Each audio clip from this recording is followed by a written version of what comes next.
One. Hey, welcome to my public speaking speech on the Cold War. I'm Fletcher. Let's get started. First, we should know what a Cold War is. Simply, it's not a hot war. That is, there's no direct or officially declared fighting between the big powers that be. Now, I know what you're asking. You're asking, but Fletcher, what was it even about? Well, in essence, it was a bunch of tension between communists and capitalists. Or, more directly, and this is where those big powers that be come in, the Soviet Union and the United States of America and its Western allies. Alright, great. So we know what it was about, but what actually happened? Excuse me. Well, that's a good question, and it deserves a long answer, which I conveniently happen to have. So sit back, relax, and try not to grade me too hard. Please. Our story starts a long time ago in a country far away, namely Russia in 1917, which is at this point in the middle of fighting the Eastern Front of World War I. Now, there's a lot of Russian discontent with this war.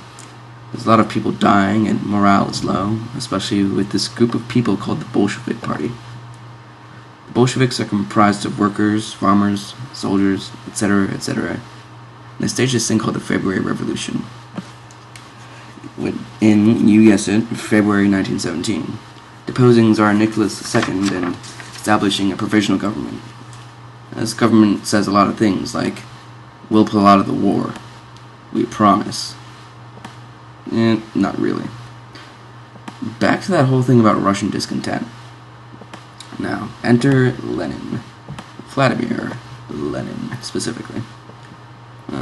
This is him. This guy is shipped into Russia from his exile in Western Europe by none other than the Germans, who are hoping to get Lenin to stir up some of that good old Russian discontent, cause a glorious revolution, and end the bloody Eastern Front for them. Lenin doesn't disappoint. Within a few months of his arrival, in mid-spring-ish, Lenin whips up the October Revolution, which was actually in November, and overthrows the provisional government. Now, despite the wording, it was actually quite peaceful, and resulted in the rise of the Soviet Union. Now, why is that the start of the Cold War? Basically, because of America's reaction. Sent the Americans spiraling into the Red Scare of the 1920s. It really kicked off tensions between the United States and the Soviet Union. Now, the Red Scare of the 1920s resulted in the jailing of hundreds, thousands even, simply for being suspected communists, anarchists, or plain old immigrants from places like Italy and the Ukraine. However, the Red Scare of the 1920s did die down eventually, and everything went back to the regular good old roaring 20s. In fact, Lenin had the Soviets running pretty well for a while. Unfortunately, Lenin fell sick and died in 1924. And that, in its course, sets the stage for the rise of Joseph Stalin. Stalin, during Lenin's sickness, had already purged, with Lenin's authority, however abused it was, unsatisfactory party members.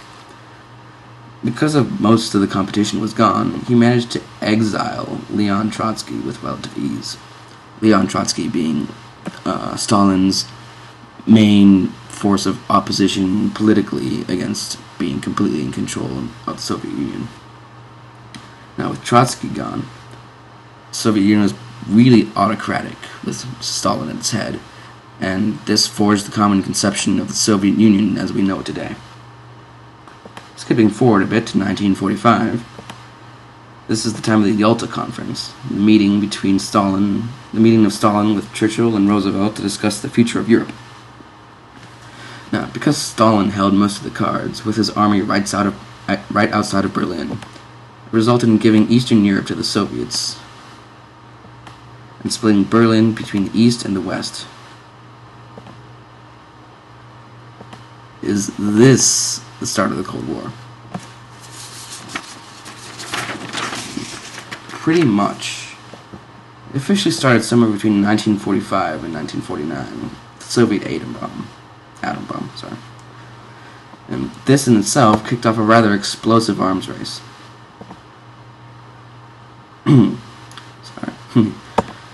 When I saw that news, Americans were scared shitless about the possibilities of a Soviet nuclear attack, developing precautions like bomb shelters and the duck and cover safety drill. The entire premise of the arms race and the Soviet bomb instigated McCarthyism, a really dark chapter in the history of America. However, it doesn't really have the same significance as with the Cold War turning hot in North Korea, or unified Korea at this time. This is going to be when that split between North and South Korea happens, a split which is still in existence today. The only reason that the U.S. intervened was due to a policy that came to be known as containment.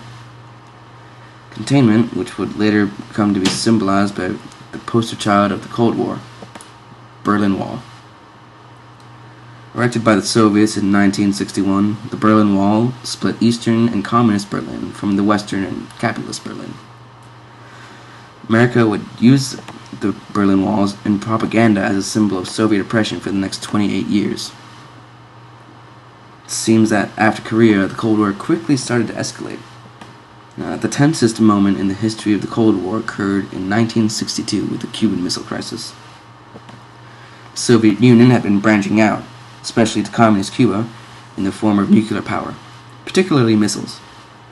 However, no one expected them to be live and constructed, and the idea of having Soviet nukes 90 miles off of the coast of the United States caused a panic which resulted in 13 days of standoff. However, it ended in peaceful resolution and the establishment of a permanently open hotline between the White House and the Kremlin. However, despite this hotline, the Cold War will continue for 29 years. Now, the next big conflict is Vietnam, possibly the most well-known and controversial of the armed Cold War conflicts. Now, in a nutshell, the Vietnam War was a conflict between communist North Vietnam versus United States-backed South Vietnam. Now, that doesn't mean that South Vietnam wasn't communist. Oops. In fact, some historians have argued that the United States wrongly entered a civil war in which the South Vietnamese sided with the communist North Vietnam. Now, the United States became directly involved in combat operations to stop the spread of the influence of the communist Soviet Union, where the Soviets themselves just supplied weapons and supplies through the back door. There we go. Through the back door. Now, after significant military losses, the populace of the United States was in massive protest, and the United States withdrew from Vietnam in 1973, ending the largest and bloodiest conflict of the Cold War. It was the first time the Americans had lost a war, causing a large blow to the idea of American exceptionalism. Vietnam was a turning point in the war.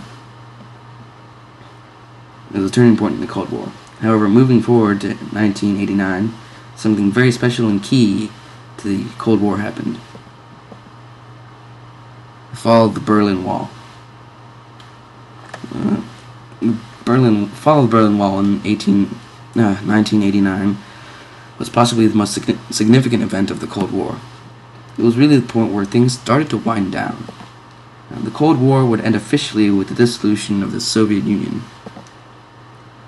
into the original satellite states and, well, Russia in 1991.